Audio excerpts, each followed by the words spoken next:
It's okay, it's processing screen recording and now it is already starting.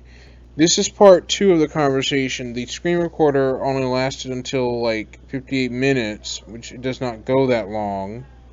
It only goes to 58 minutes. Anything past 58 minutes, it cuts off and has to process it. And this is part two of that. I'm going to combine the clips together directly to create a longer video on my computer. Let me see. It says where did you buy the iTunes card?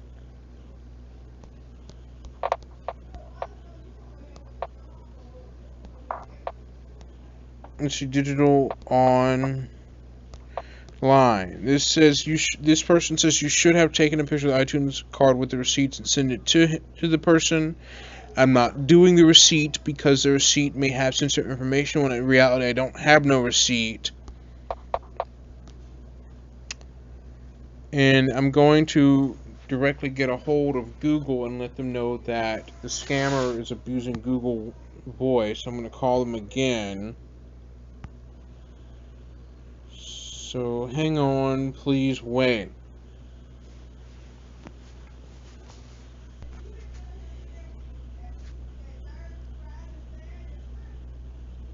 I'm going to demo.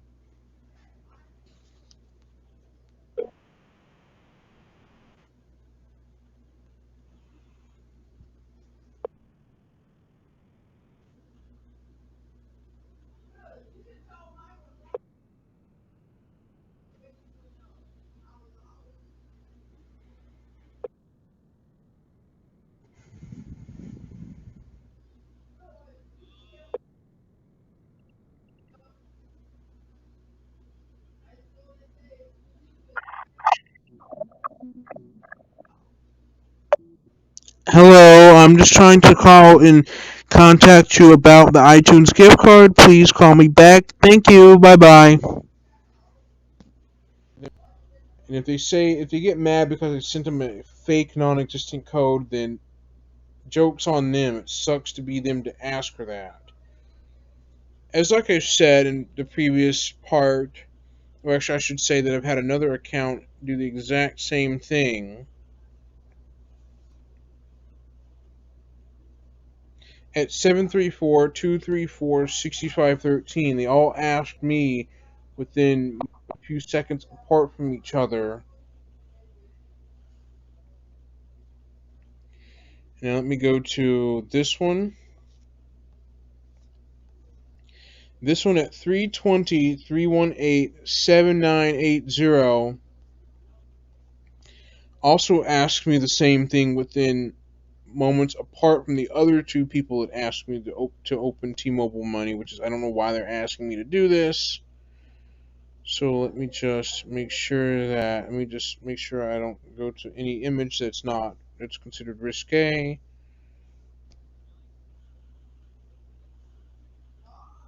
Let me just take a look. Okay.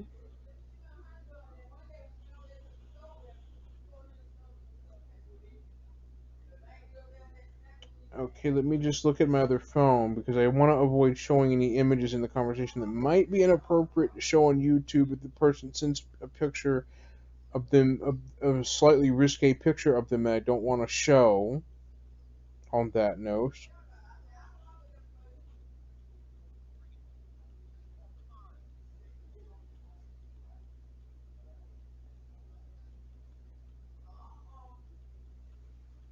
Let me quickly just check to see and try to carefully delete the image. I'm going to delete the image up top above that one. Being careful. I want to avoid showing images that are inappropriate, that might not be appropriate to show on YouTube. So I'm going to quickly take time to delete out any images they sent me. All I sent was just a face, which is nothing inappropriate.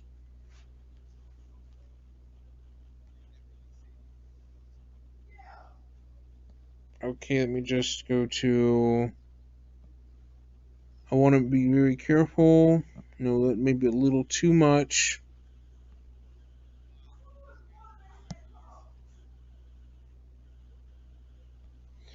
Hold on, let me just find out.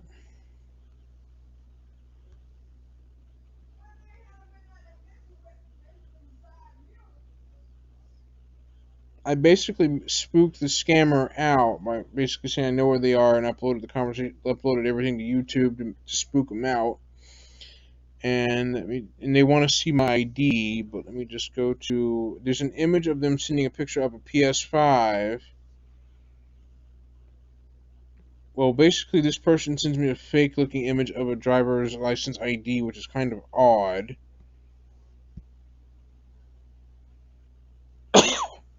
meaning that they are fake. Which it's kind of weird because scammers will try to send photos of things that are not real that you can just download off the internet and reuse it on a profile or send it to somebody in a message you just downloaded.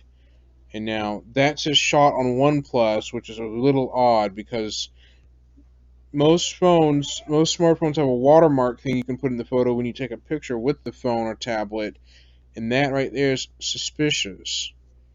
This is an image. The person sent this image of what appears to be looking like a lady. Well, it's a woman, yes, but I don't think it's a real image. It's a stolen photo. So let me go back to the conversation.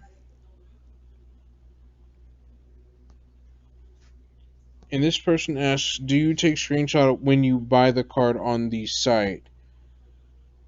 And the person's asking if I'm there.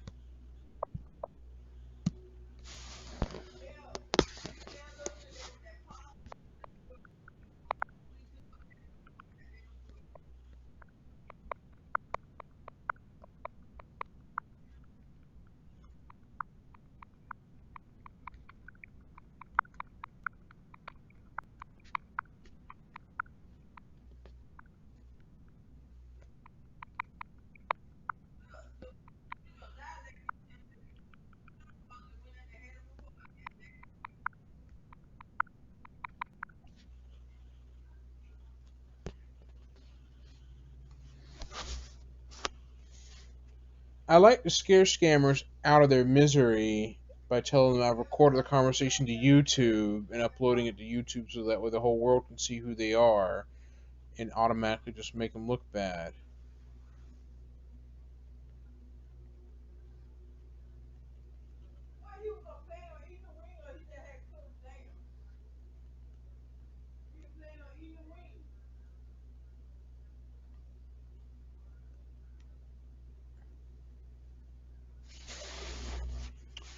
This is why it's very dumb for scammers to try to interact with people to try to butter people up into giving away things.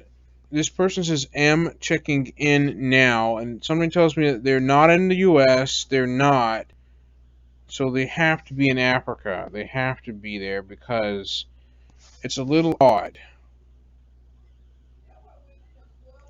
A person that's in the United States that tries to commit this kind of stunt could get arrested, could go to jail if they get caught pulling a type of stunt like this, conning somebody out of a gift card. So I'm going to continue automatically keeping the recording going, and I'll just combine the clips into one lengthy clip to watch on YouTube.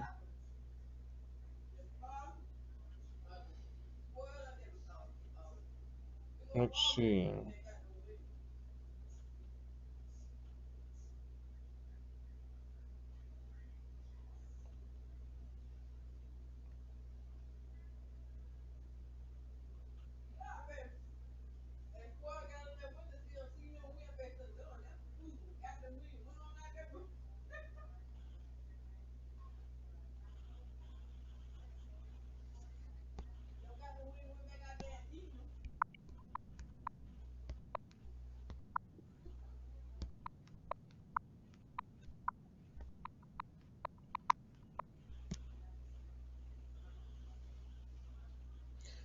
I'm going to say I'm contacting Google One Help.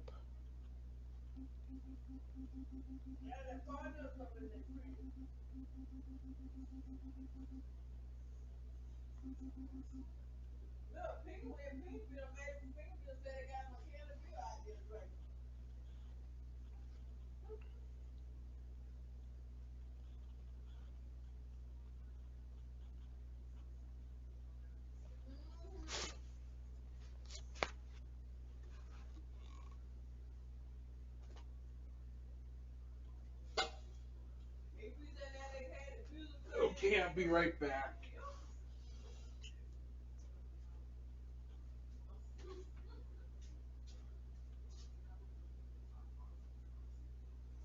We have a job you still did not get finished. What's he doing? Josh,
okay, I'm back. I just had to go and check on something else.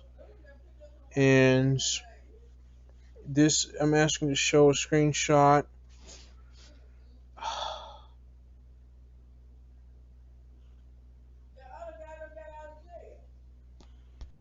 Hold on.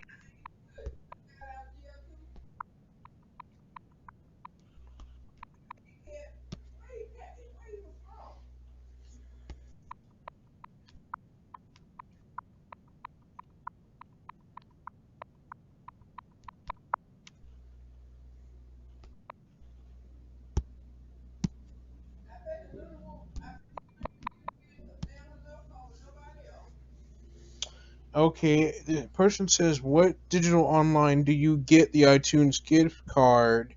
What the name?" They're basically their grammar and punctuation is piss poor terrible. It is obviously that because I can tell because scammers oftentimes tend to use no, they tend to use little to no grammar or punctuation, and what they're saying sounds a little off. More likely, highly off because of what the mistakes they make a ton of mistakes in communicating.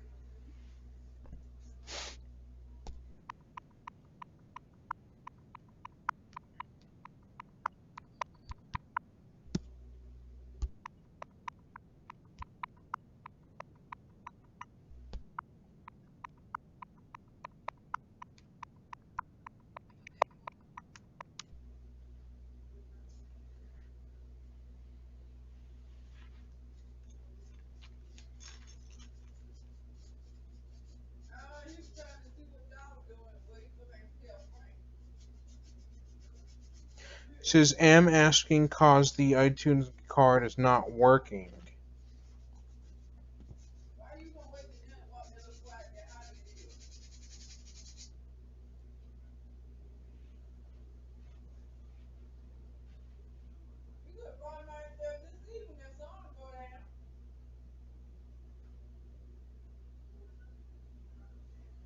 Okay.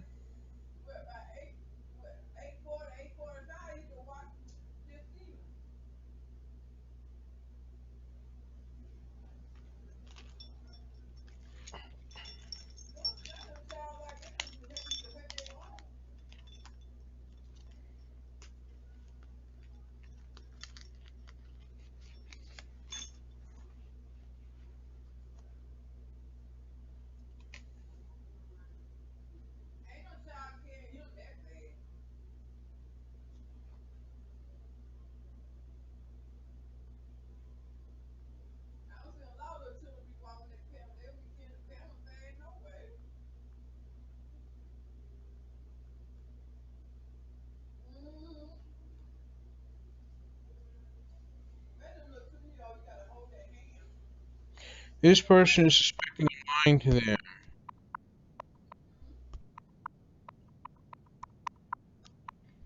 Well, I'm going to continue to play this game with them until the scammers do, until this particular person folds.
Please state your name after the tone, and Google Voice will try to connect you.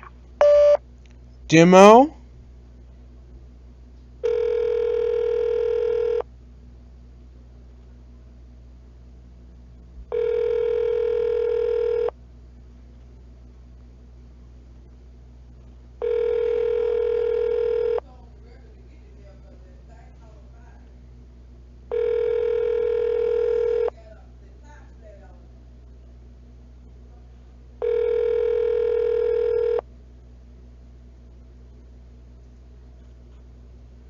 Hello, please call you back.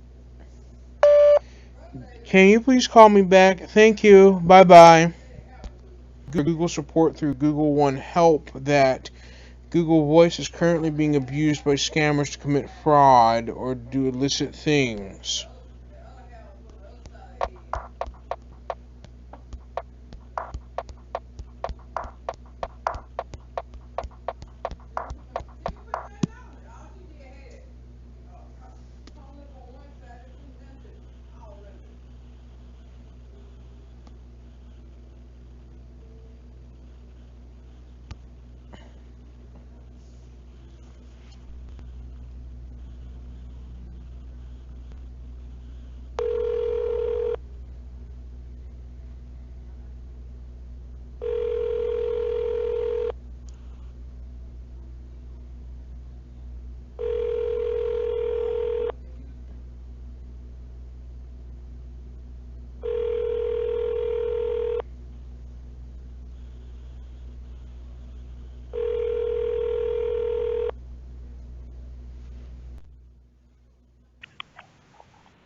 Demo?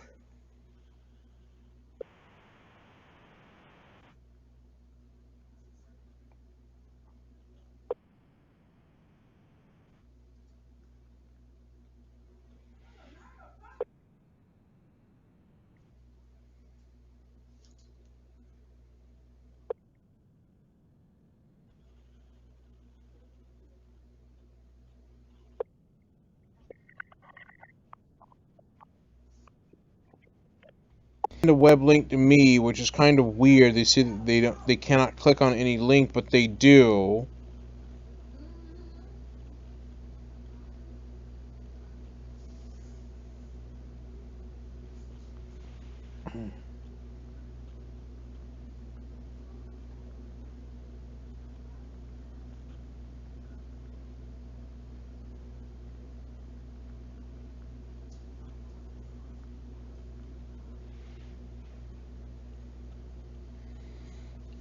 Okay, now I'm going to copy that link and backflip it against them.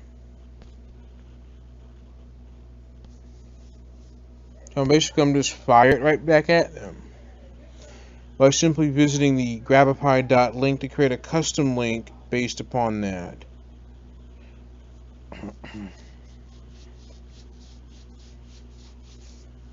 So the scammer's lying because you see they can't click on any links, but they send me a web link for me to click.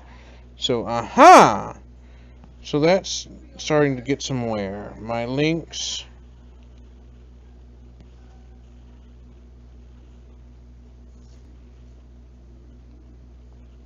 Hit delete.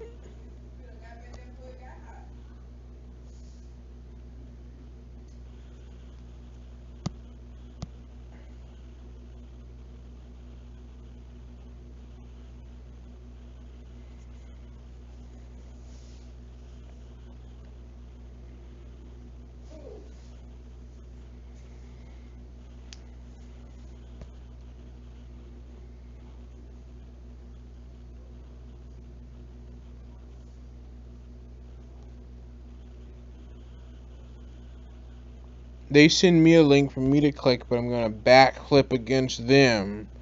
I'm going to fire that same link back at them, giving them what they need to get, what they deserve. They're going to get what they deserve to get from me. After all, they make me click on a link about buying a gift card when I don't know if that site is safe or not.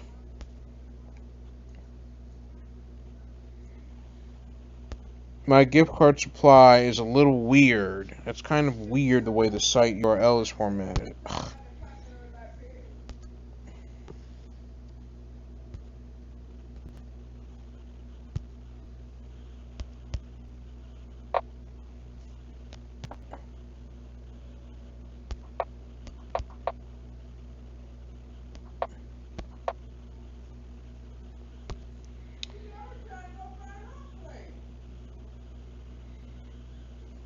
Create URL.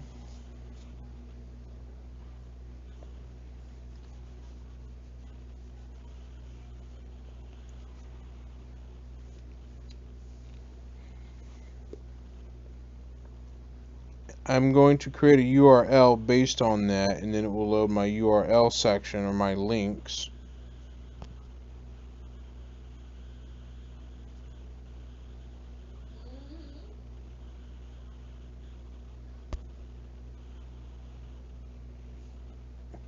Okay.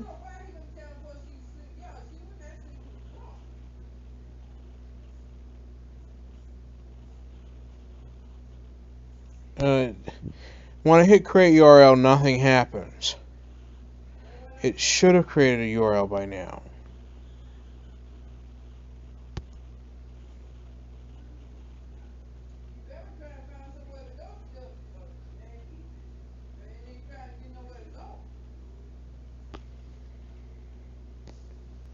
It's looking for create captcha, which the stupid tablet or the stupid browser is not disabling or not showing a captcha on the tablet itself.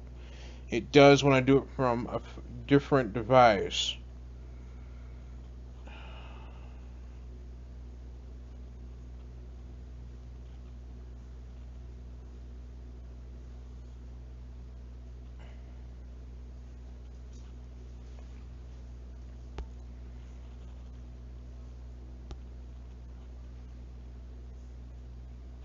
www. Okay, I need to have my Google keyboard not to capitalize the W when entering in www dot. That's like so annoying. My gift.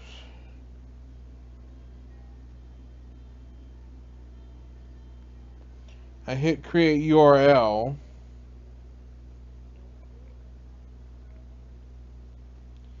Now I spawned a new URL for the person to click at. And now I just need to go to my links.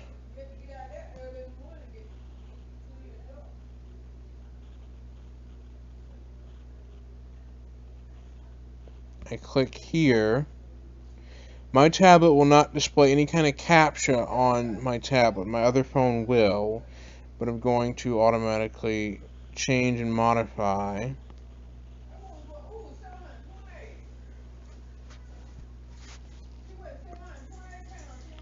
So I'm going to just here, follow the extension in the path, image.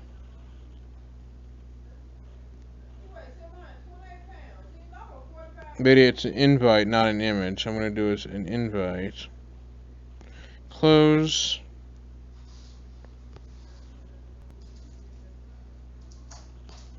Copy.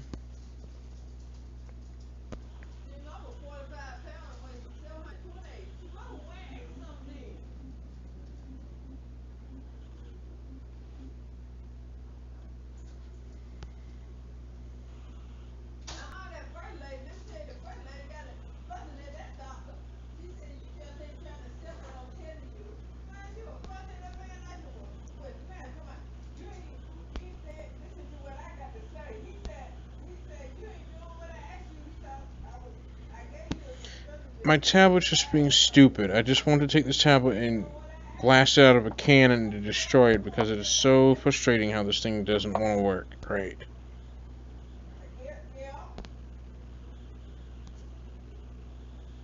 This is the Q-Link Scepter 8 tablet I've done YouTube videos on before, and the way the tablet does so poor at multitasking, it's not even funny.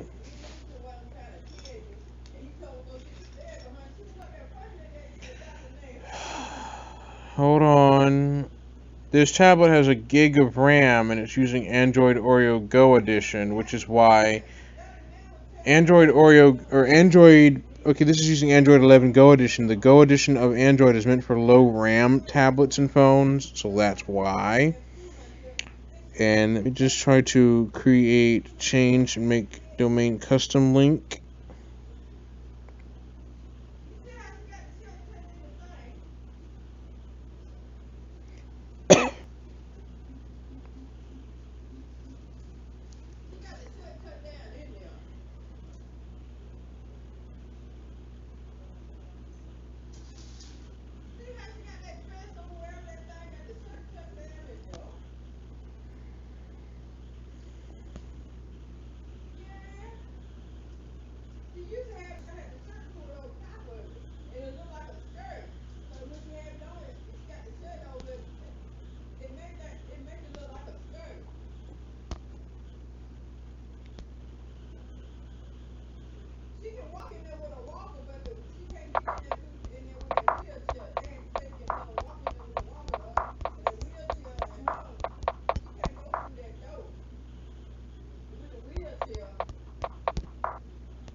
Okay, they're talking about mygiftcardsupply.com.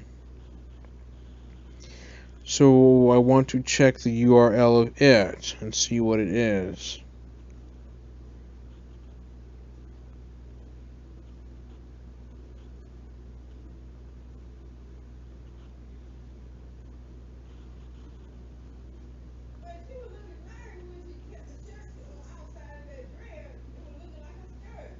Okay, let me just go ahead and copy that link and ask MyWatt, the app for Android. Hang on, I'm going to copy, go to Watt, Web of Trust, the Watt security app for Android and iOS, and see what it says.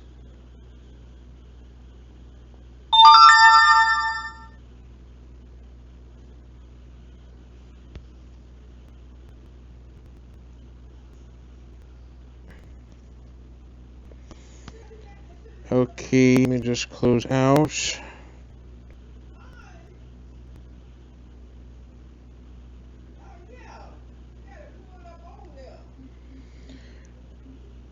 Google tells me that they have it says, with this kind of concern for identity theft and or fraud or abuse, contact your local law enforcement agency or lawyer. Google Voice support is only limited to supporting Google Voice service issues.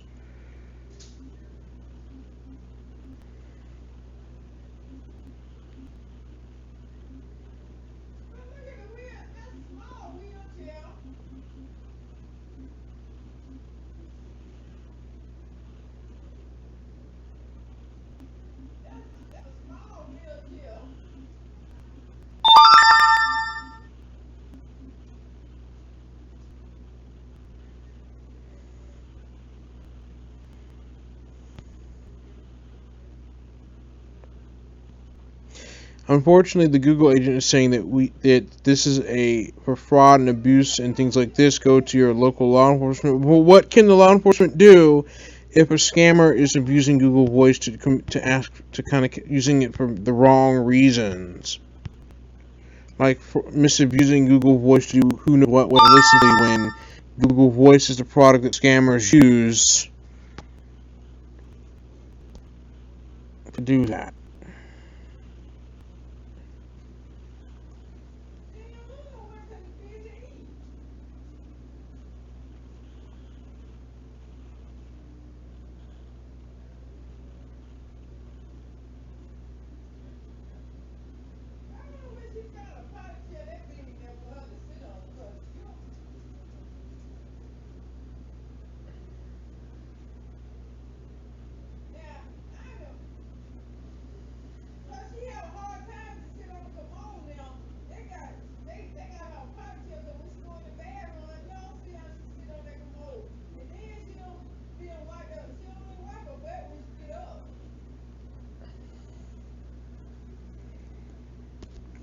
Okay, do not want Watt Premium. I don't want that.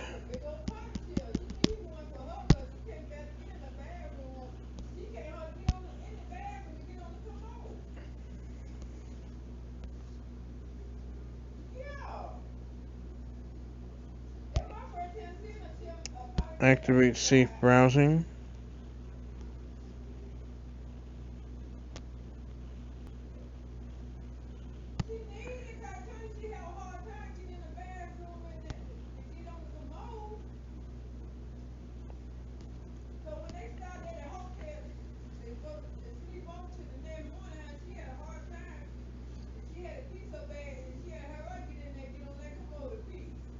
Well, the Google One agent says that the thing is that Google does not access user information. Hence, all this issue should be reported to your local authorities. This kind of creates a gridlock when the agent says that Google can't do anything about it when scammers abuse Google products. Yes, but law enforcement may not be of much help either, putting people in a bit of a sticky situation. No pun intended, meaning there's nothing much that they can do to help with.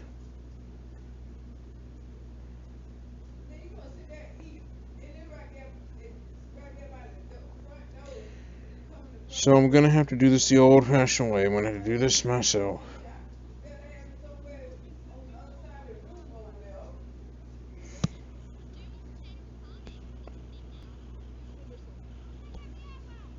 So let's see what we can do. Let me turn down the audio of my phone.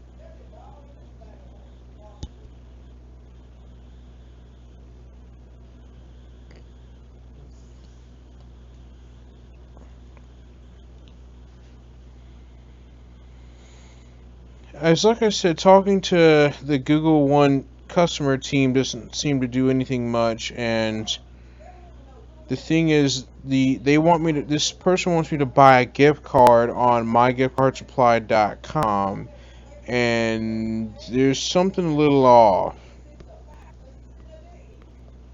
That this doesn't seem to be very legit, and I wish if this site was dangerous, Watt would have displayed its warning message directly saying, "Warning, the site is dangerous, don't go here."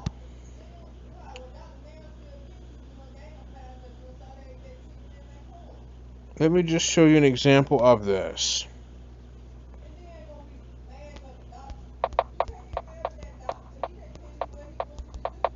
I'm going to do peterpopoff.org. When I go to peterpopoff.org, for example, Watt Web of Trust should block the site with a warning screen that pops up quickly before I can do anything. So we're going to test that. Watt's running in the background right now, but if it sees that this site's dangerous, it'll say, "Warning!" So it should pop up in a moment. Okay, not now. Watt does not pop up. The Watt safe browsing should have got in. I'm just showing you how the Watt safe browsing for Android protects you on the net when you attempt to visit dangerous sites.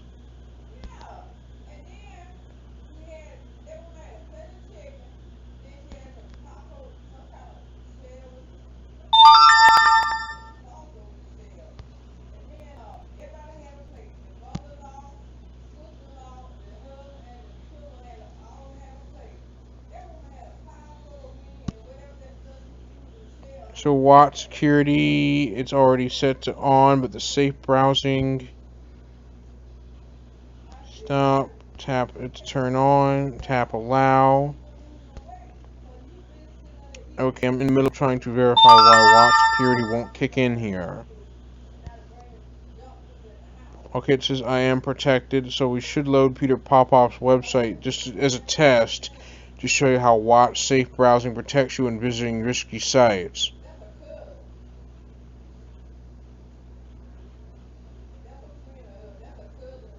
On the Watt desktop, you'll see a different reaction with the banner that pops up saying the site has trust issues, tread carefully, with an orange icon on it. The orange donut Watt will turn orange, indicating it's dangerous, indicating you should tread carefully. But Watt's not doing anything for me. It's not popping up on the Android app. On the browser it will, but the Android app does jack zip to tell me this. So I have Watt security on here that automatically will do safe browsing protections, but it will not block sites. It won't stop the site loading. We turn adult content warning off. Now let me show you how this should work. If we hit take the tour,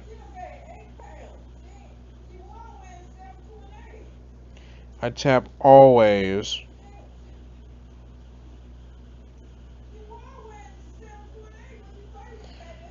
This tablet's very slow and sluggish. It does work, but times apps may freeze or crash, or just the app unexpectedly force quits, causing problems.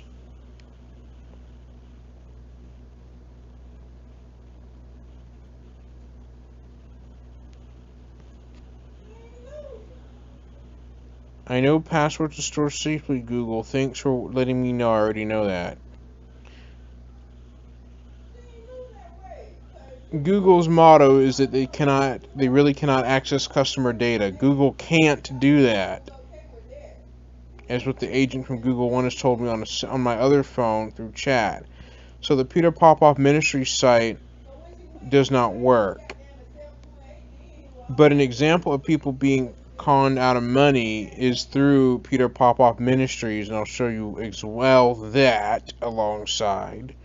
But I'll show you a little bit about that too, about why it's an issue that people are falling, or like not thinking of who, like not taking time to think about what they interact with until it's too late. So I go to history, peterpopoff.org. Peter Popoff Ministries is technically not legit because Peter Popoff has been caught for fibbing, and one of his telecast commercials says, one of the ladies in one of his telecast commercials says, I got the spring water, drink the spring water, but it says here, no, do not ingest the miracle spring water, which is a little weird to have two different contradictory statements. I don't know what the deal is with that. Peter Popoff. So, hang on.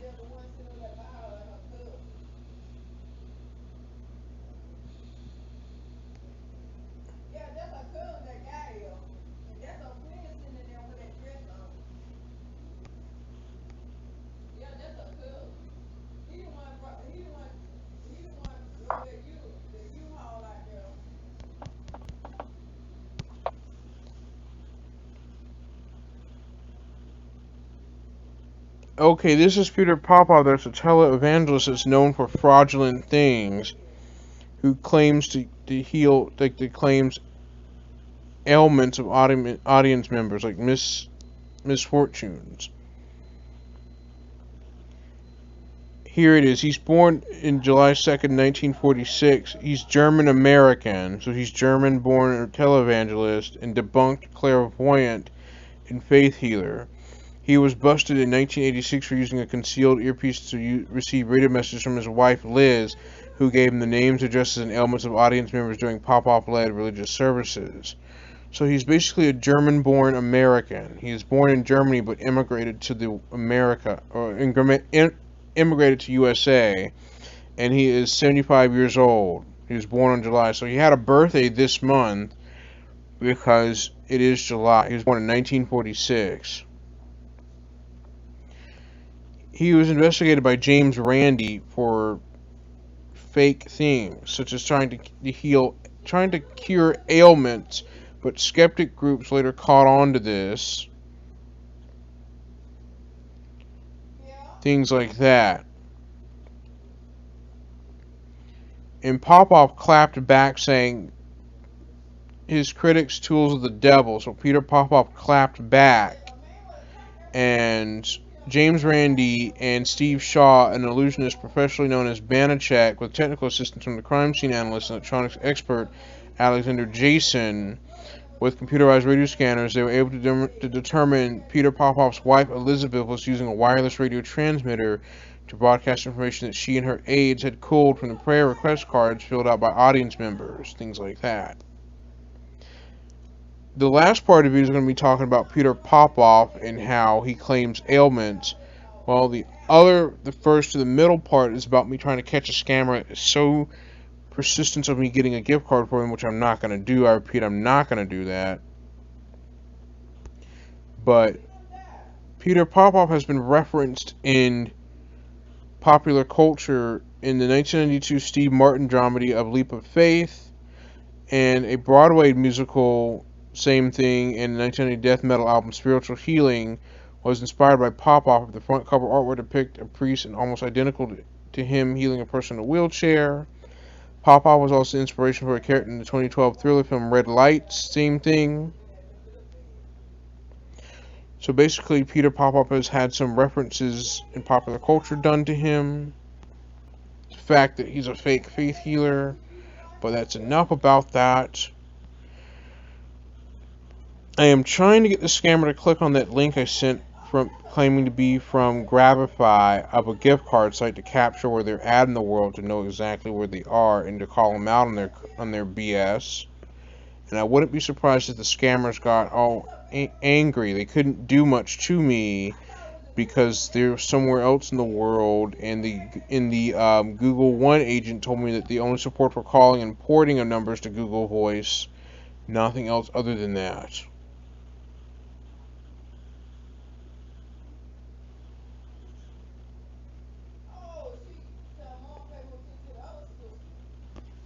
Results 1, let's see. It shows United States Reston, and it shows iPhone, Mac OS X like WebKit. I don't know if that's the person. I think that's the person that clicked on it. Hold on, if I can just get Chrome to stop being so freezy.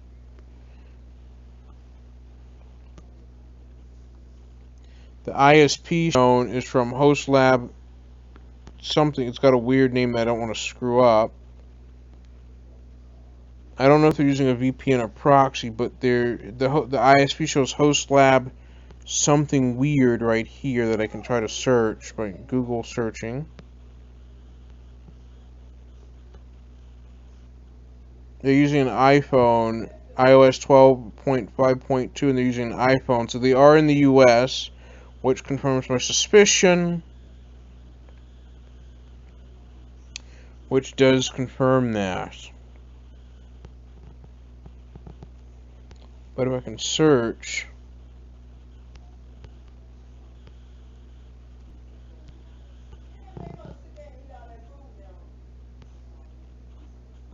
my mom's watching my 600-pound life on TV in the living room, which you can probably barely hear her voice all the way in my room from the living room.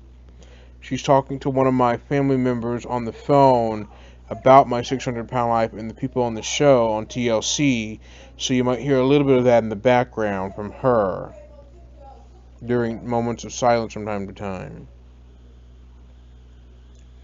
We're going to do a little research here to see what's going on.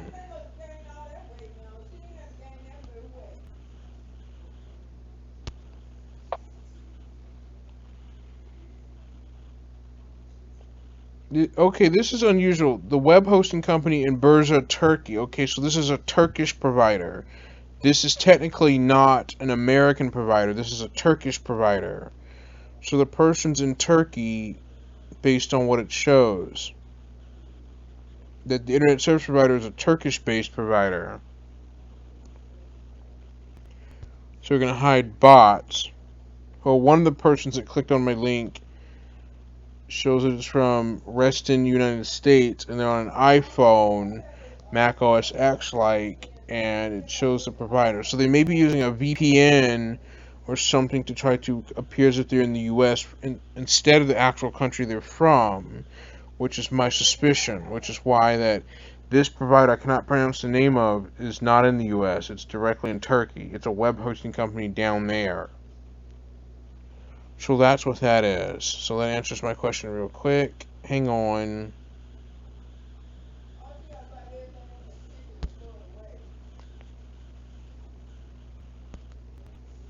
So let me just swipe out all of that. The tablet's system resources is so weak that there's issues. So the person might not be American, because anybody in America would know in the right mind that they're not. They would know in their right mind not to try to scam. Okay, it says cannot redeem code. The code is invalid.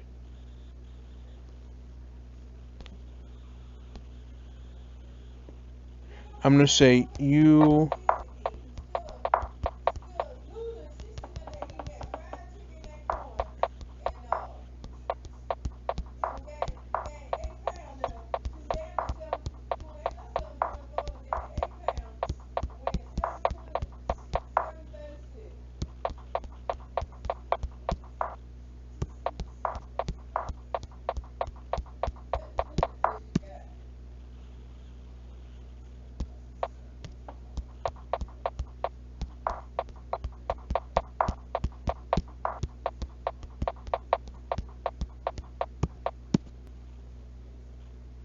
Obviously, gift cards can be used to buy some electronics in like in the Apple Store sometimes, but 9 times out of 10, my suspicion indicates that this person wants the gift card, but there's no telling what they're going to do with the card if you were to give it to them.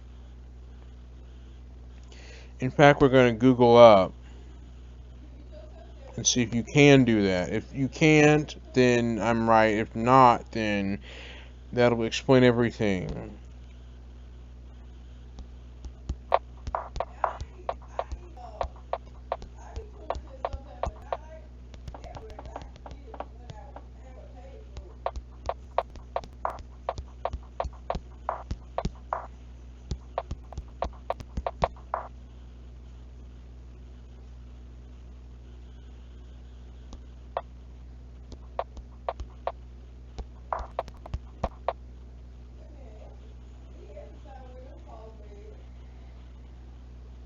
Okay, it says here, can you use iTunes gift card to buy iPhone?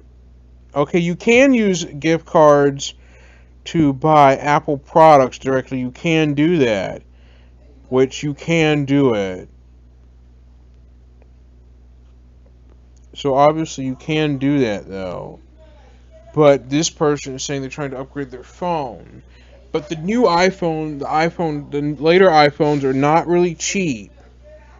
That the later iPhones are not $200. They can be close to almost like $1,200. So you can buy products and accessories from the Apple App Store, but the Apple gift card is only available in 3 regions: Canada and Australia, and the United States is only available in 3 countries. It's not available in other countries other than this. It's just what you can buy. You can use an Apple gift card in any Apple store or redeem it online. When you redeem an Apple gift card online, you can make purchases with your Apple ID balance, including apps, subscriptions like Apple Music, products from Apple.com, and more. But with some purchases, Apple ID balance can't be used. So you can basically buy products from Apple.com. You can pay for iCloud storage. You can buy products and accessories, apps, games, movies, and music and books, and subscriptions. But you cannot use your iTunes Apple gift card to send gifts or buy gift cards. You can't to do that. So you can do that, but it's kind of odd that I'm being asked to get them a gift card, to buy them a gift card for them. That's kind of weird to ask somebody else to do it for you. Kind of is. So I'm gonna say go buy your own damn gift card. You've got common sense to do it yourself.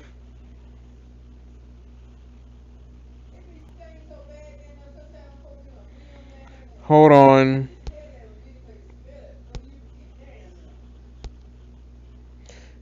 And buy Let's see.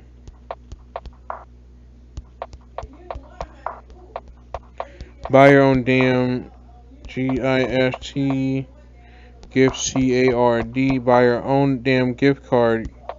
Your own self.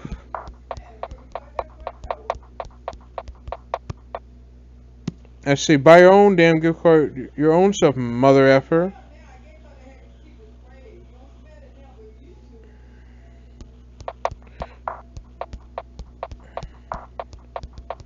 You have common.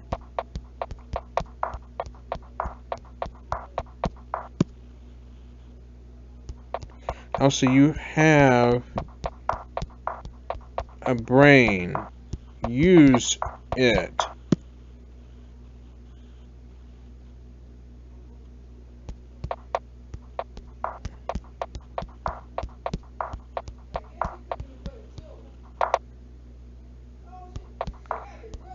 For you.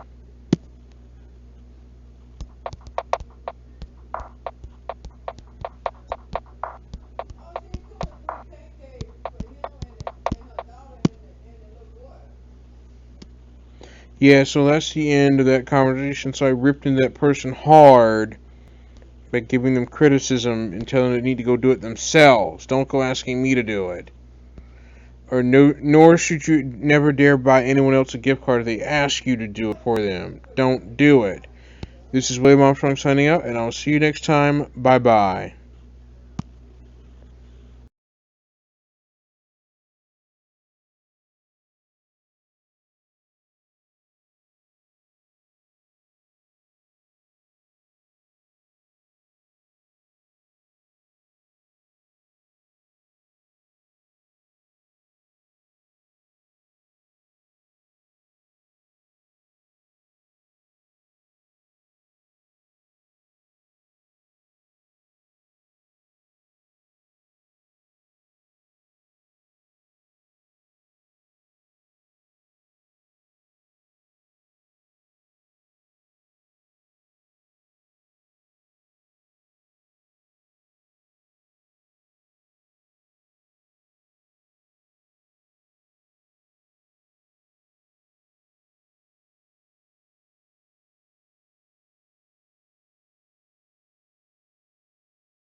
Hello everyone, this is William Armstrong with the video, and I wanted to talk about how there's a scammer, like not really a scammer, but a suspicious profile on Instagram is asking me to open a T-Mobile Money account. I'm having 3 different people ask me this in a weird, timely manner, and I'm going to get to the bottom of it.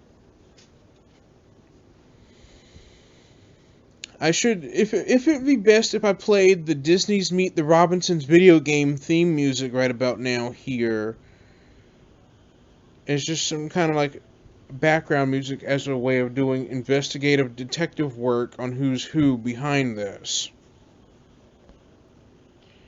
So let me just create a Grabify.link to kind of capture their location,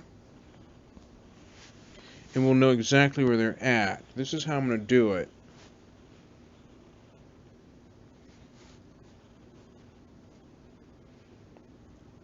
So I'm going to hit Grabify IP Logger.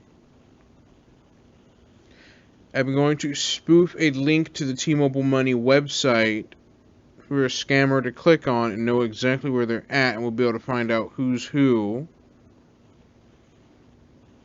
We won't find out the actual person behind the Instagram profile. We'll just know where they're located, so I can get a better understanding of what's going on and and determine that something's not right. Okay, so what I'm going to do is create a new URL. Pleasant Green, a YouTuber, also uses Grabify.link as well to find out where scammers are.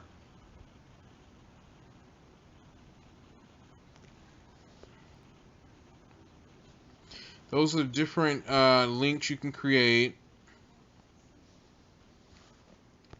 So I'm going to select a domain name, rather. I almost screwed that up. So I've got to create a custom link that they'll be silly enough to interact with it and see where it goes. Okay, I'm going to have to create a new link by going to Grabify IP, known as Grabify.link. Okay, close. That's an ad that pops up in my face. Don't you just love it on mobile? You get ads that pop up right in your face as soon as you're ready to go to a different page like this.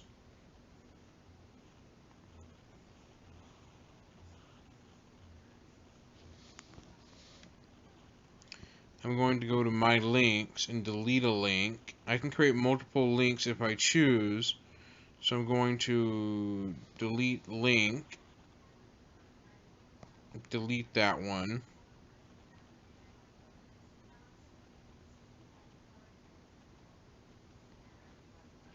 I'm going to create a new link for for the person I'm talking to click on. So I'm going to create a URL. So what I'm going to do is do the T-Mobile Money.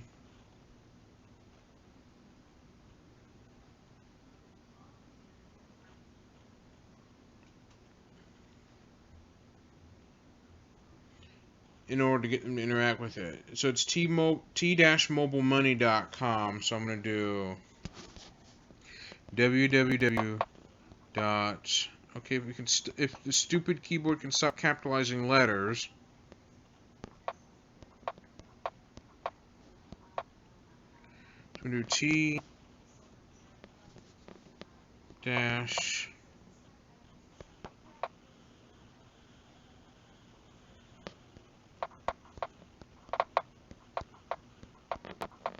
if we do t-mobilemoney.com, I hit create URL.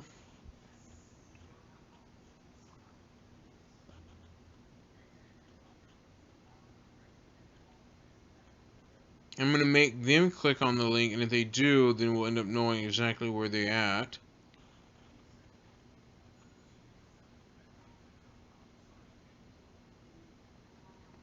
So hang on.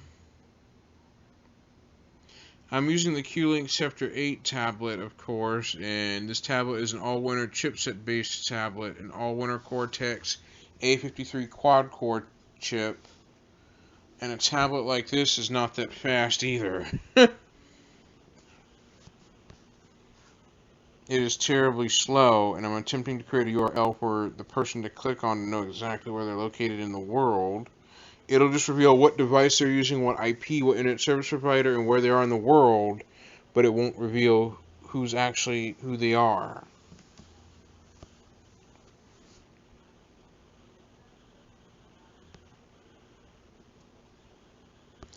Okay, click create URL, and then I click create tracking code or something like that, but this is still not doing its thing.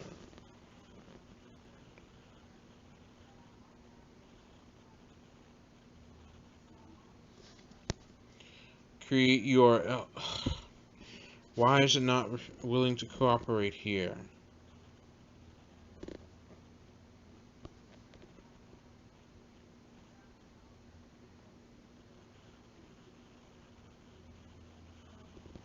The G recapture.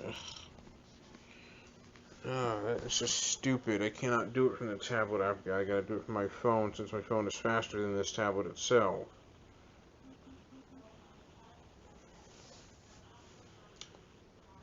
Okay.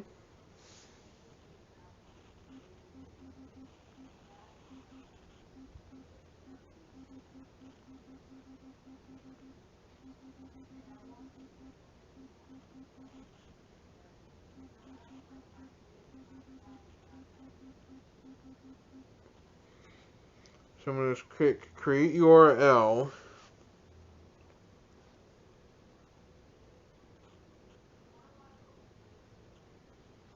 I'm trying to use the Grabify IP logger to know exactly where they're at and if they are in the US or not, because scammers won't necessarily be honest on who they are that they say they are. So if I do the create URL,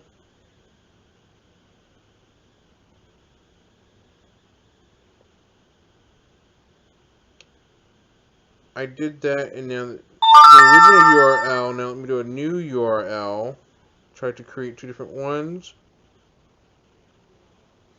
An image has been sent, and I really don't know what that image is just yet. So what I'm going to do is to do grabify.link extension PNG path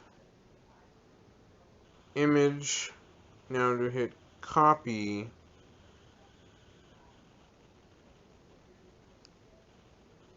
I click close. Now let me go to my links. I've created a new link. Now let me go to that. Go to my links.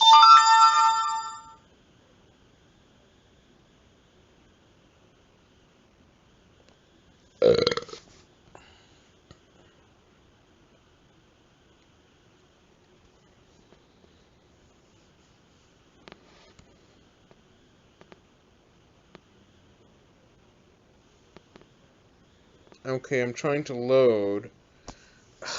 Cloudflare, really? I'm getting error 520 and they're using Cloudflare.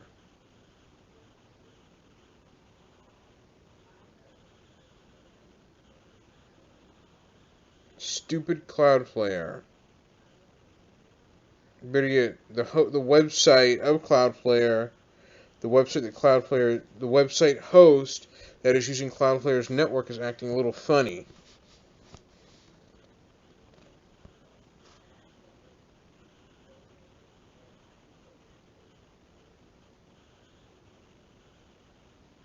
Okay, I'm attempting to get that link, which here it is, a tracking ID.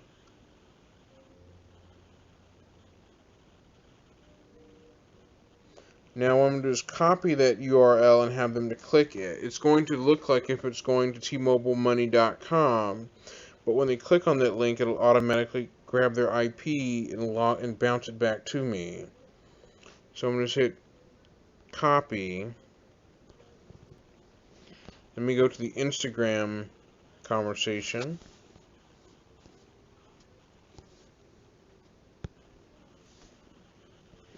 Okay, I'm going to have them go to this site.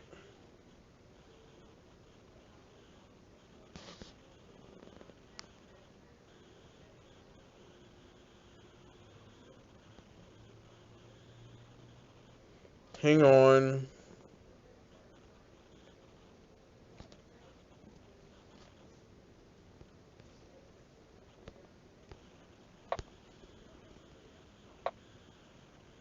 The tablet's very weird because I'm not doing anything very intensive on it, and it's basically a little sluggish, like kind of stuttering and not basically moving fast as I would expect it to be with any other tablet that can outdo this particular Q-Link tablet in performance-wise. I've got an old iPad that does work, but it's too old that the apps don't work on it. That some apps from the App Store are no longer compatible with my older iPad model. Let me just get that link again and send it to them. Hang on. I'll have to probably trim clips of this video out to save time because the tablet is so sluggish, and to help save time, some parts of the video will be trimmed out to reduce the time needed. To reduce time.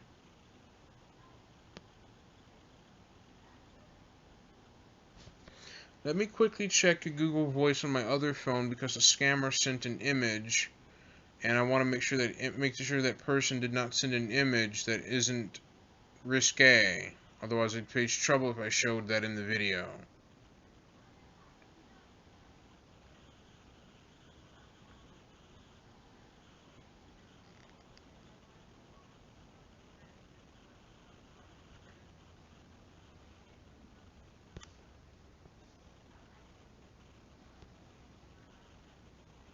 Okay.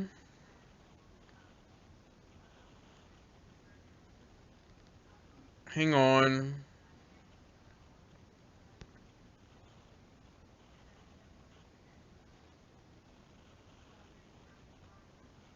The 832900 number shows a picture of a woman and the child, which is kind of weird, which I won't show because there's no telling if that image is stolen or not.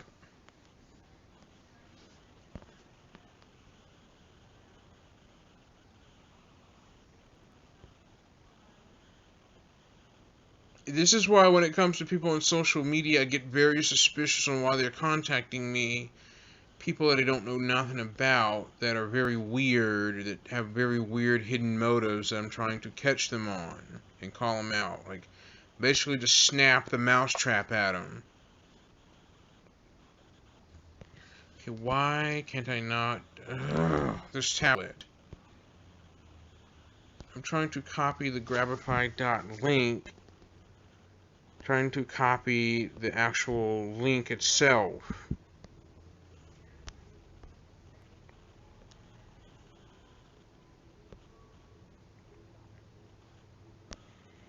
I don't know if this is a problem where the clipboard is inaccessible by the Chrome browser, where it cannot access the clipboard to copy and paste a link, or I have to manually do it the old-fashioned way. But let me just verify that there it's working.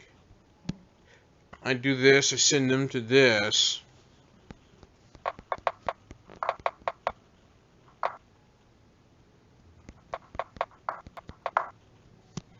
I sent them a link to T-Mobile Money, and for them to see the site themselves, and then once they fall for it, then I'll exactly know who's behind it. Let me just temporarily go to the T-Mobile Money website and show you what I'm talking about.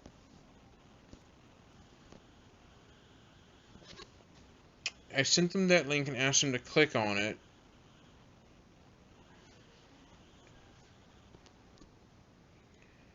T-Mobile Money.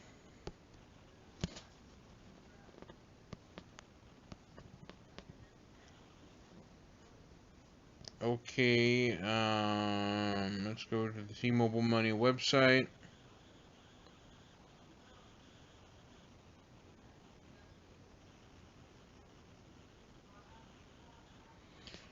Okay, I'm going to show you what gives.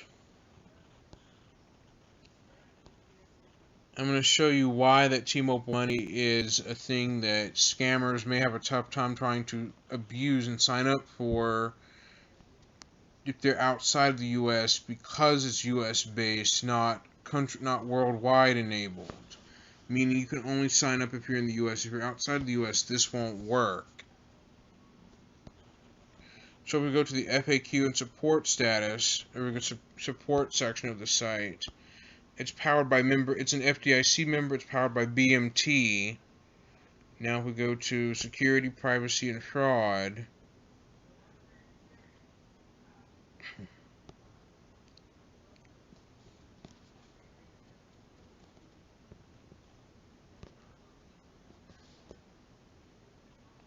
If we go to eligibility details, now I'm going to screenshot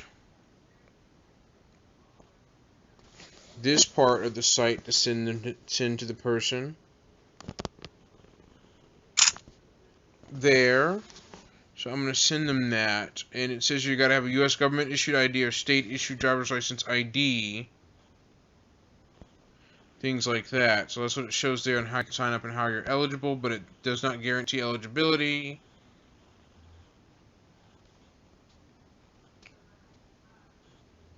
I assume that this person is playing dumb on the other end. Let's hit allow.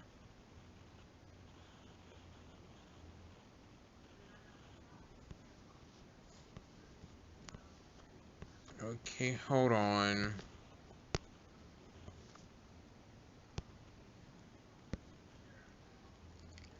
I'm going to send them a photo of what it says, of what that image says. The tablet is stuttery and laggy sometimes, which is very stupid. I put see that to explain what the deal is. They're asking me to open a T-Mobile Money account for them, which I'm not doing. I repeat, I'm not doing that. If we go back to the Google Voice, I'll show you two other people have asked me to do the exact same thing, all at the same time. But I'm going to get to the bottom of it. Okay, here. This one right here says open T-Mobile Money for them, please.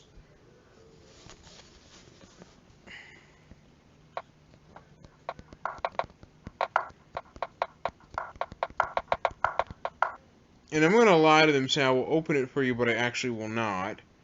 So I'm going to screenshot that and tell them to read that and make them read it. Say read this.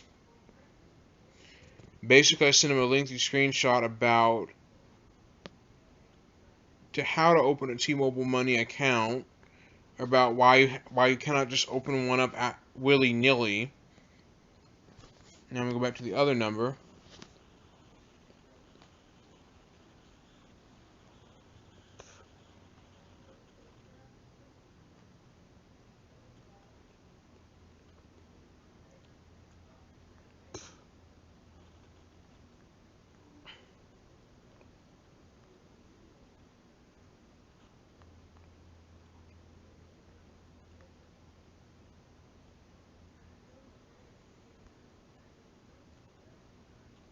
I'm going to delete the images that they sent.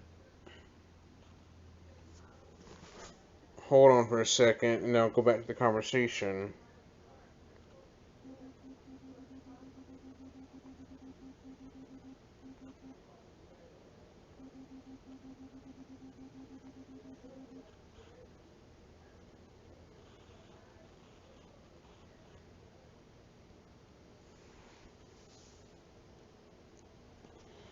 I basically deleted the images that they sent because they sent me an image of a photo of themselves in a minor, which is why I had to delete that image out from the conversation, just because I didn't really need those pictures.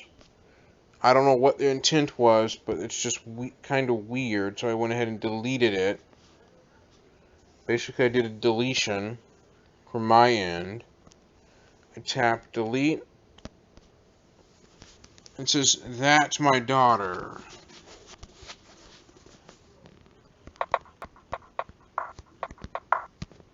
These people are being a little inconsistent and sus, as in they're not being very honest and transparent. And I'll type from my other phone because I've got Google Voice pulled up on my other phone.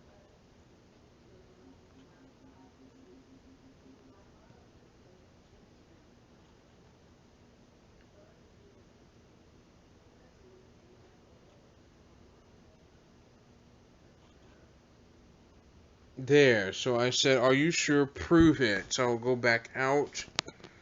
I'm basically questioning the legitimacy of these people and what their intentions are, just to see who they are, if they're fake, or what is their motive they're trying to hint at here. I'm going back to this particular conversation, Cassandra123 Smith, which is kind of weird to see a profile with that name and then asks me to open up a T-Mobile Money account, and I said, see this. And if they don't see the image, then I guess they're not really who they are that they say they are. Because I'm trying to explain to them that you do need to be a U.S. resident and things like that.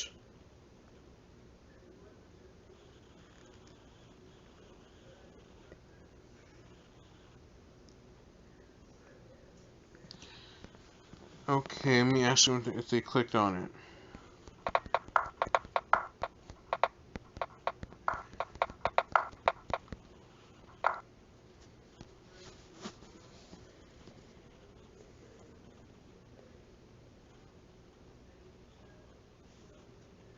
Okay, and Instagram will go to a blank screen and take me back to my profile, which is kind of weird.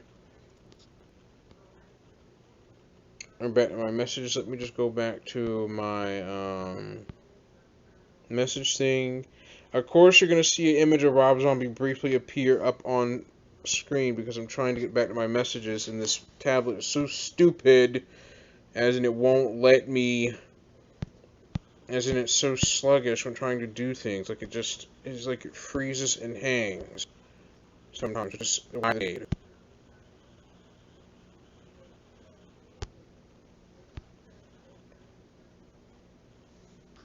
If I can get back to the messages thing, if this stupid tablet can move and not be like a car that breaks down every 5 so minutes.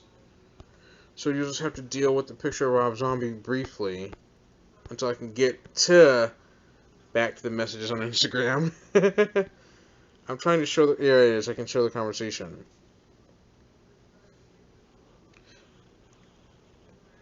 This is what I'm asking them to click, and I hope they respond. Here's the Amanda L. or Stanford, but it changes to Jennifer_Dean_00, which that doesn't seem quite right. And here it is. There's the number 832-900-062, which are telling me to text them, which is a very awkward way to introduce yourself, to give someone your number to a person you don't know. Here is multiple cases of people that are... Here's one weird account that messages me how I'm doing, things like that, which is kind of awkward to do, which is kind of creepy in a way. And this profile is also suspicious. That it's just suspicious because they request to follow me, and I have my Instagram set to private mode, where if it's set to private, I can accept requests to follow people, or people want to follow my Instagram, they just send me a follow request, and I can select to deny or accept it. But here's what's weird. This person has photos of them that look kind of suspicious, because they can be images stolen off the internet and reused by scammers to portray themselves, make themselves look real. But I'm going to do the right thing of hitting the block button. Sometimes they may delete their account shortly after, and I just hit block, block, blocked. Simple as that. And delete. So I'm going to do the exact same thing. Just tap on their name. Tap block. It gives you option to delete that account or multiple accounts it may create. So I hit block and blocked.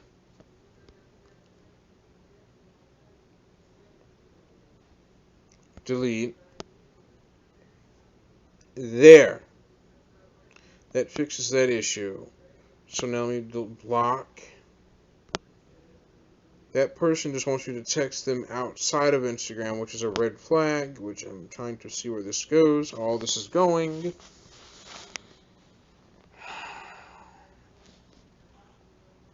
And you hit block, block, blocked. There. Delete.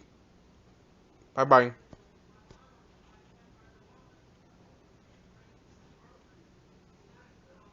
So I asked them to click that link.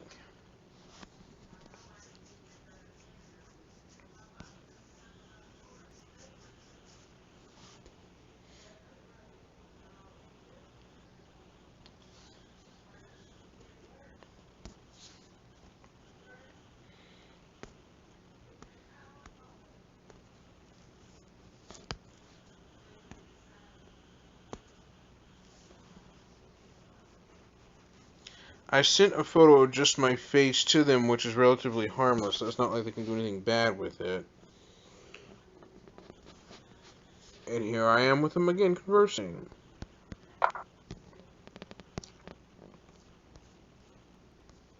So we're going to track to see where this goes. They sent me a message around 11 a.m., and I continue all the way with 11:33. And the conversation continues after 2 p.m. Eastern Time. And now I'm going to ask them to click a link and see where they are. And if they do fall for that link, then I'll get where their location is and be able to know that they're not who they are that they say they are, and they're pretending to be someone that they're not.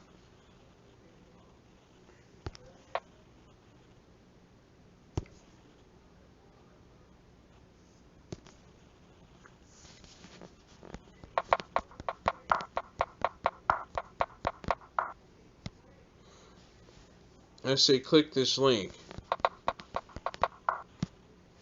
And now I'm going to make them fall for it. And then I'll be able to trick them into trying to see who they actually are.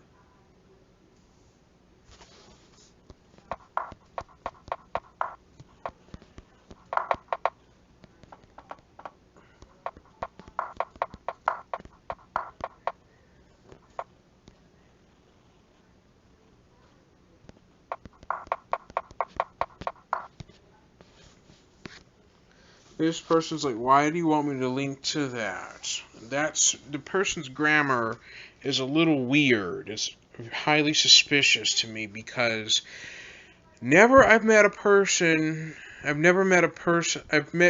few people online that don't have good grammar or punctuation and tend to ask weird questions in a way that doesn't make any sense or in a way that's suspicious to me. It's not to say that I'm not making fun of people based on their nationality. I'm not. It is just I'm trying to determine if they are that they say they are.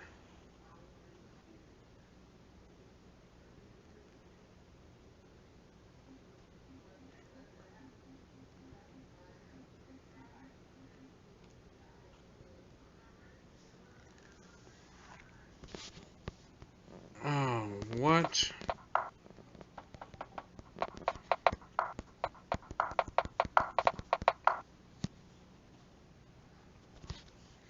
I say, what do you mean?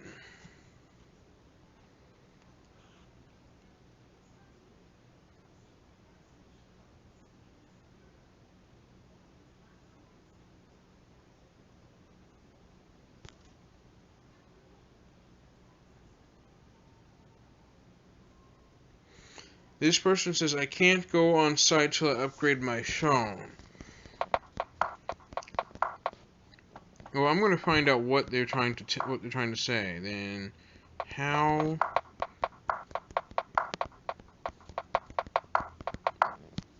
I'm going to call them. And you'll hear what if they're using text now or something similar, or if they're misabusing Google Voice.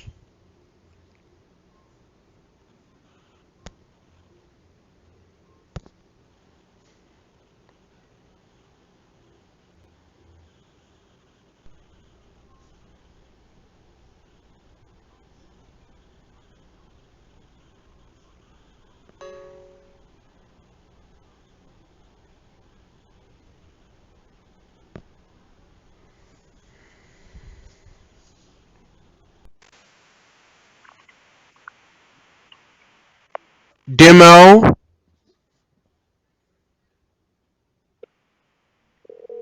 You're using Google Voice. Ha!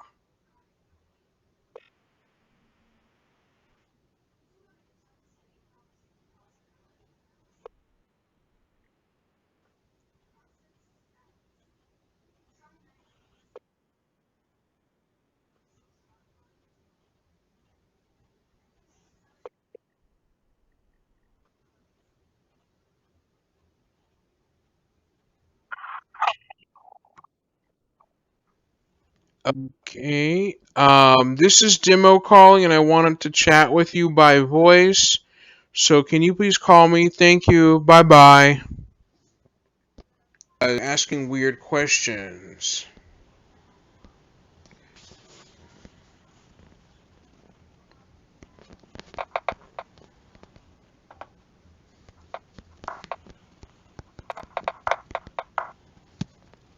I'm gonna lay it down on them thick. I'm gonna come down hard on them. And just tell them straight up. I'm gonna just come crashing down like a rock in a hard place. I should be plugging in my tablet to charge because my battery will run out soon. I say that's bullshit because if you have an iPhone, you just buy an iPhone from your carrier, finance an iPhone to upgrade. You don't need an iTunes card to do that.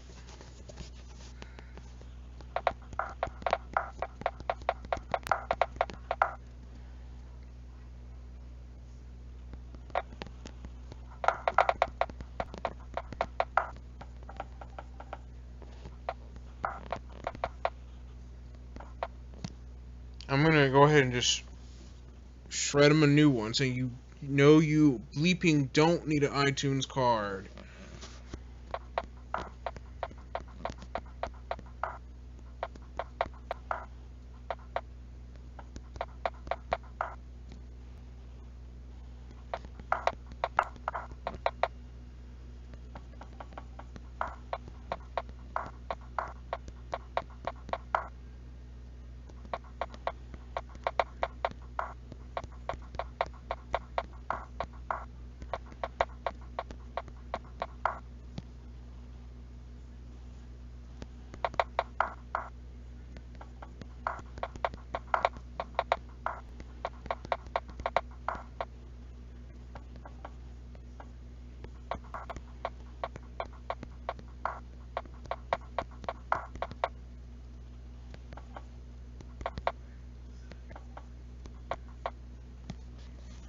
I apologize if my language gets a little bit too harsh with this person, but my goal is to teach this person a lesson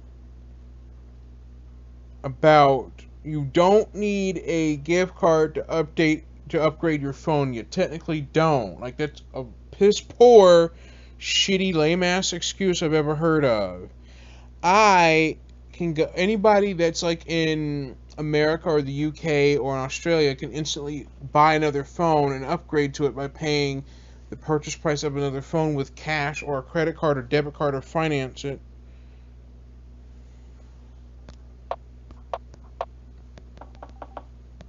And this person gets a little hot-headed.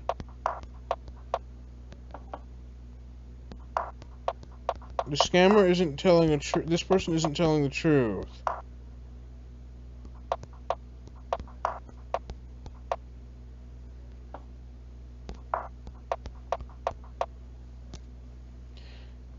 I would rather suggest if you feel like messing with this person, you can flood their phone number, which is 832-900-0625.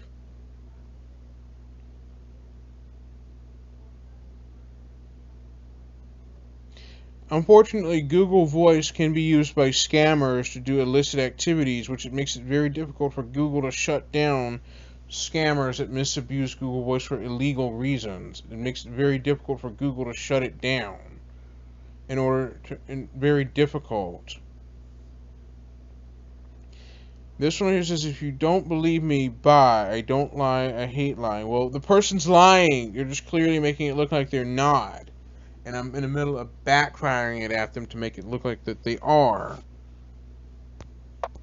I'm basically doing this just to mess with their minds and pick their brain to really get one over on them. They're trying to get one over on me. I'm trying to backspin it.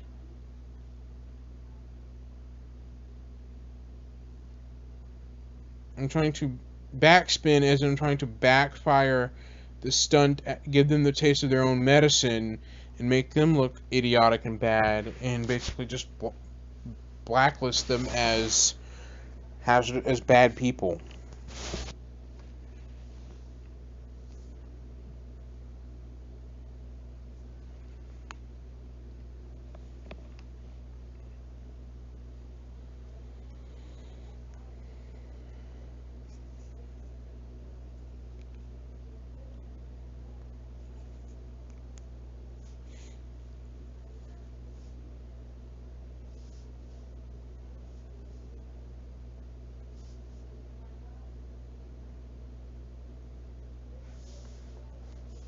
So I'll report back in a little later. Hold on, I'll continue.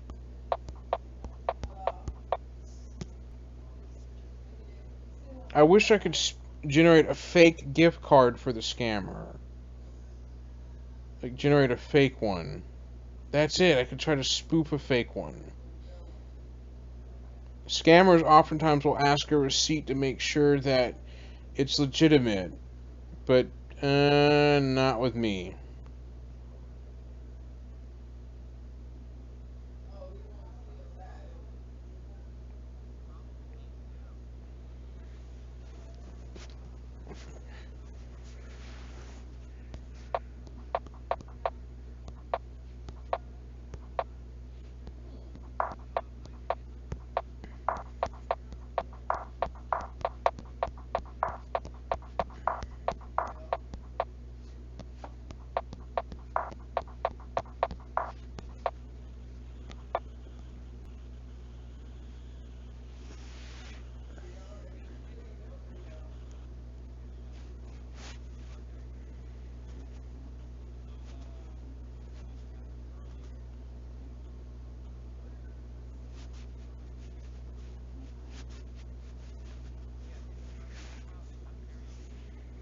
I'm going to say they accept a web link or a plain photo of a card. If they do, then they're really persistent on getting what they want, and they won't take anything other than a photo with a receipt, and they are very pushy.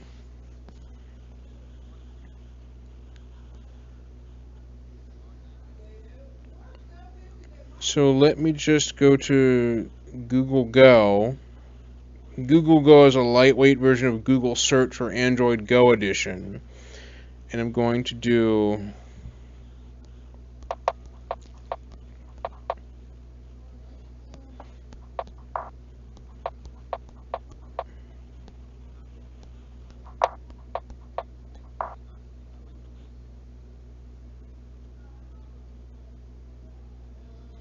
we'll look up iTunes gift card money laundering to see on a site called safeguardtips.com to know more why scammers tend to use gift cards to turn into cash really quickly. We'll get an understanding to why this is happening. I'll read the article. It says on safeguardtips.com, it says, why do scammers ask for iTunes gift cards? By Tim Chaisonis. It is written in 2019, May 10th. Over the last few years, there has been an increase of interest in gift cards with all the different types of gift cards available on the market today. Apple iTunes gift cards are extremely valuable, but why? Scammers love iTunes gift cards because they're able to turn gift cards into cash quickly. Because Apple iTunes gift cards are untraceable, they serve as the perfect commodity for money laundering, which is why iTunes gift cards are so valuable. And this article will expose why and how con artists scam people out of iTunes gift cards and what you can do to prevent from being their next victim. How prevalent are the iTunes gift card scams? It is so prevalent it's almost embarrassing. People fall prey to scammers every day, and if you are one of them, I honestly feel for you. I am not going to condemn you or judge you, but I hope that in reading this article you'll find yourself equipped to know what to look for so that you never ever get scammed again.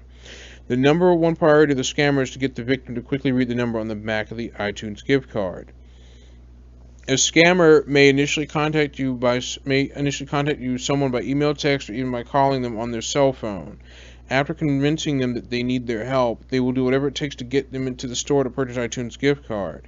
I have read stories where the scammer will literally go so far as to keep them on the phone while the victim is in the store purchasing the iTunes gift card. After the iTunes gift card has been purchased, the number one priority of the scammer is to get the victim to quickly read the number on the back of the iTunes gift card. This is the information scammers want so that they can sell the gift card for real money. Why are iTunes gift cards so valuable? Scammers love iTunes gift cards because they are able to turn the gift cards into cash quickly. This is how the scam works. The scammer either hires a developer to create an app or partners with an app developer who has already created an app that offers in-app purchases. For example, an app that offers 50 gems for $1.99 or to get to the next level of a given app. You can either spend 20 hours trying to get enough points to get to the next level or simply pay $1.99 to get to that level right now.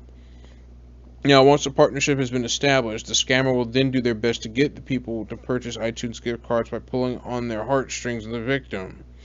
Once the victim purchases an iTunes gift card and reads the number off the gift card to the scammer, they then can use the iTunes gift card to buy gems and app purchases, which Apple then pays out to the app developer in cash.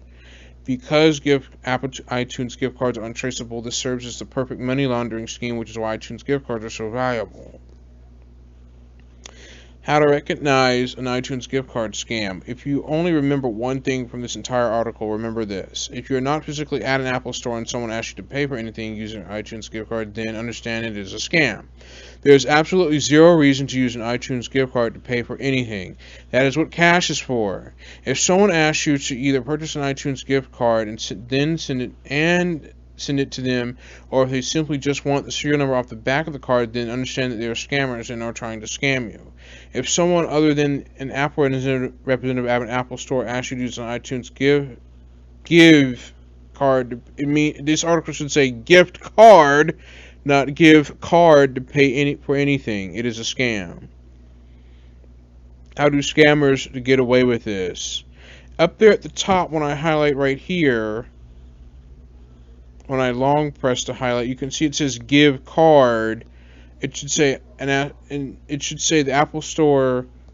If someone other than Apple's representative at an Apple Store asks you to iTunes give card, it says give card, not gift. It should say gift card to pay for anything.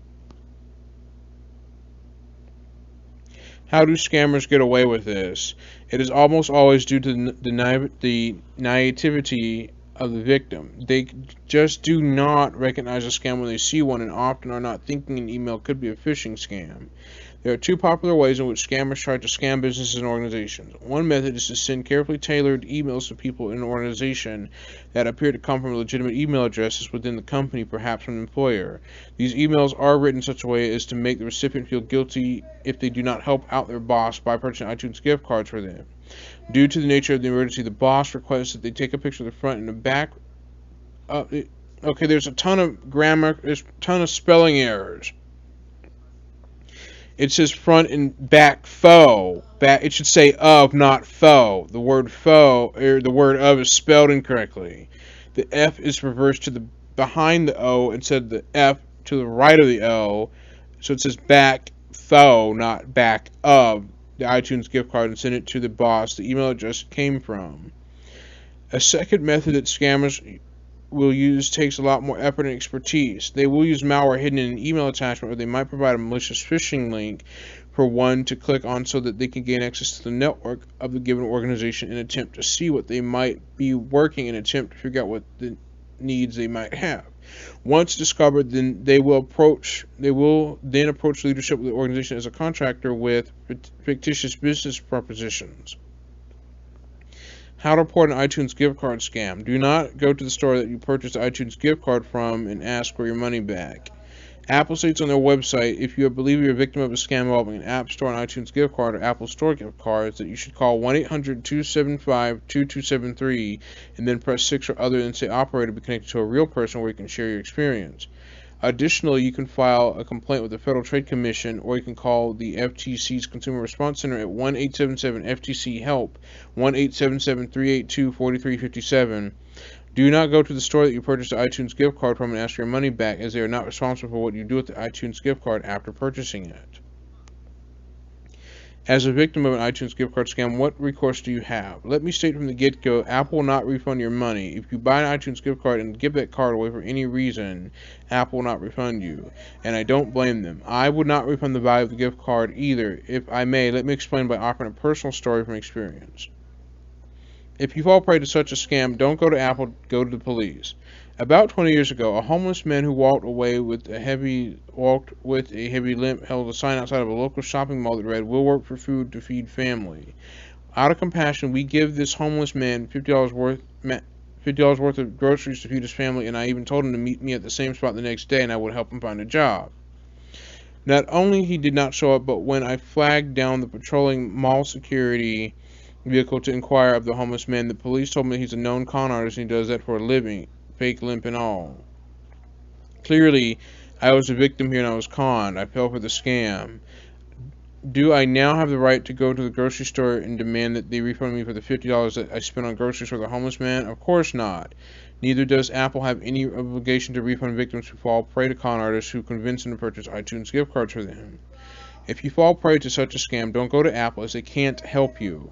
Go to police. A crime has been committed, but it was not Apple that committed the crime, and it was a scammer, the con artist. The chances of you getting your money back are slim to none, regardless of how much money you spent on iTunes gift cards. However, if there's any hope of getting your money back, it's only going to happen if the police catch the criminal. How to avoid becoming a victim of a scam. There are several things you can do to prevent yourself from becoming the next victim from a scammer. You need to be very suspicious when reading email. If you believe an email to be legitimate, call the sender on the telephone to get their verbal agreement. Don't call the number in the email, as call the number when you already have in your phone or in the business phone directory. If you can't speak to them in person or on the phone, then delete and ignore the email. Don't reply, just delete it. When my dad taught me how to drive a car, I distinctly remember him saying, "You have to drive as though everyone out on the road is trying to hit you." He was trying to instill a defensive driving mindset in me. This is true in email as well. Unfortunately, in today's world, you need to be very cautious when reading every email that you receive. If you receive an email from someone who you know and it sounds out of place or off, call the sender of the email and directly ask them directly if they sent you the email. If you don't know the sender, delete the email. If you don't recognize the sender, delete it.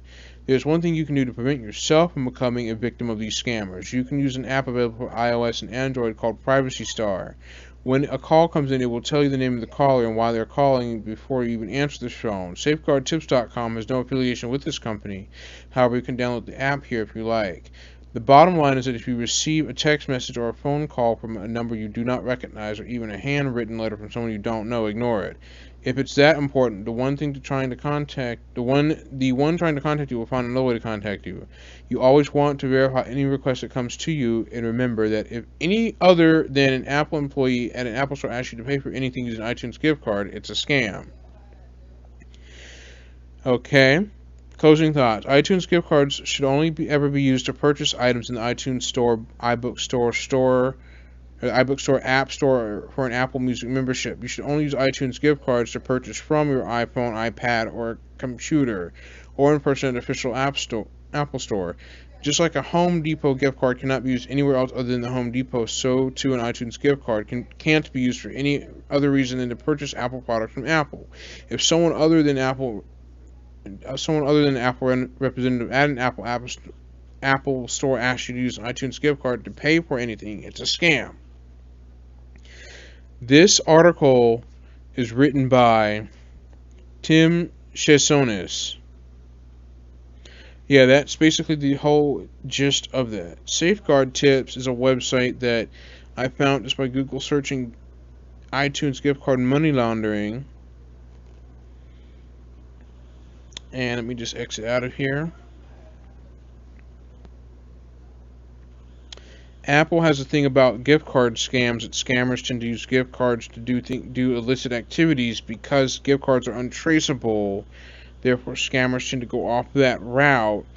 But scammers are so dumb to realize, yes, I say scammers are so dumb and stupid to realize that they shouldn't use gift cards for anything other than to buy an Apple App Store, or to buy an app from the Apple App Store or Apple products. But when it comes to buying a phone, it's best to use a credit or debit to buy the phone outright, or cold hard cash to buy the phone. A gift card couldn't do it justice. Let me send a fake iTunes gift card code to help out, like a fake one, just to completely trick them, to pull a trick at them.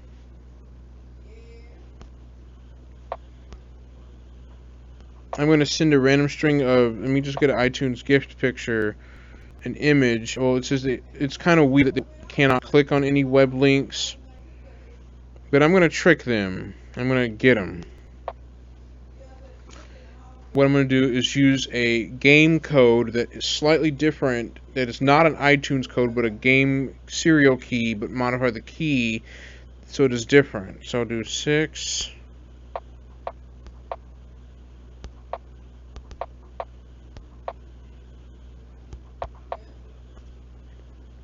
I'm going to actually trick on them, like pull the same thing back at them to do that.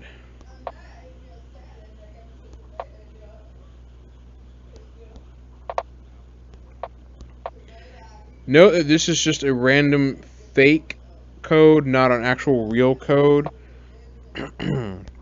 Because I'm doing this to get back at scammers. Just to trick them. Just to pull one on them.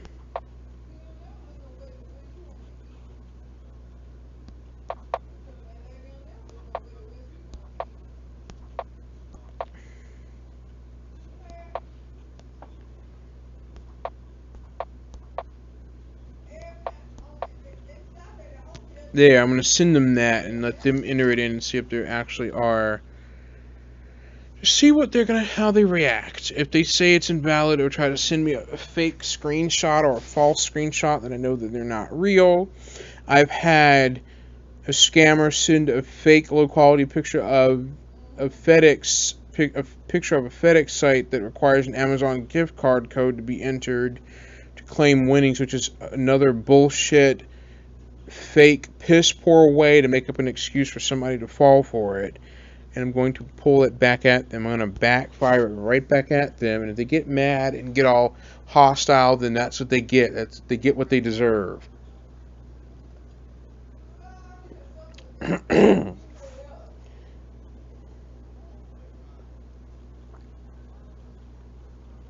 So if a scammer gets hostile, then there's nothing much they can do much.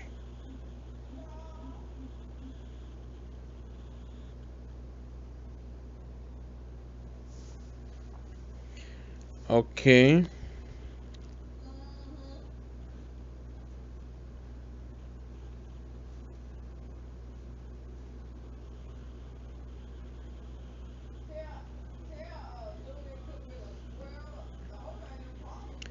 I'm trying to figure it out.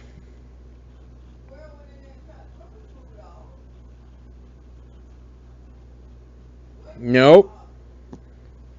So basically, they haven't responded, so I'm going to just automatically call it, continue the conversation on Google Voice.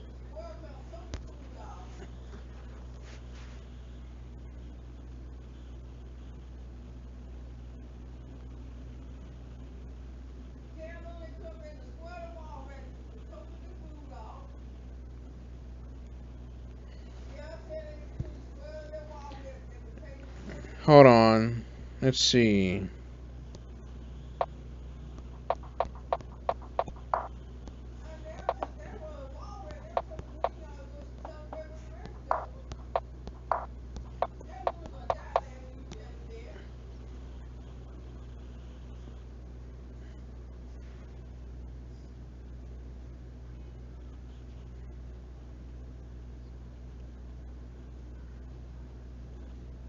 Scammers are not very bright. Their intelligence is dull, is actually dim like a light bulb. It's dimmer like a light bulb that's very dim. They're not very bright.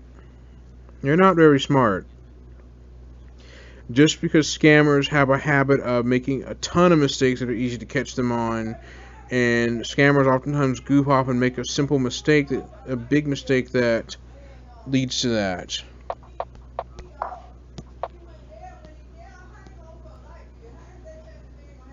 So basically, this is how it's gonna go. Gonna plan on, gonna go.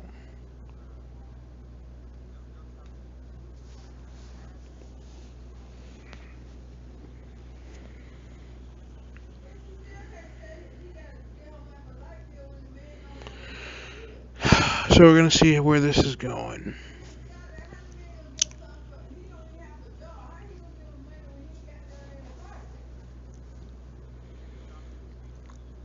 Yeah, this video is going to be a lot longer because I had to read an article about that.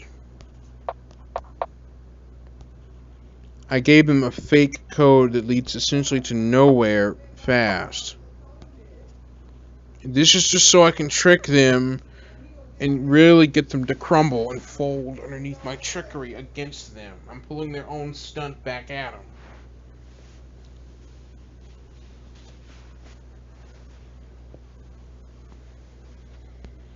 I like to make scammers crumble underneath their own weight. I like them to see them implode and just go kapoof, like just implode and collapse, because I know they're not real.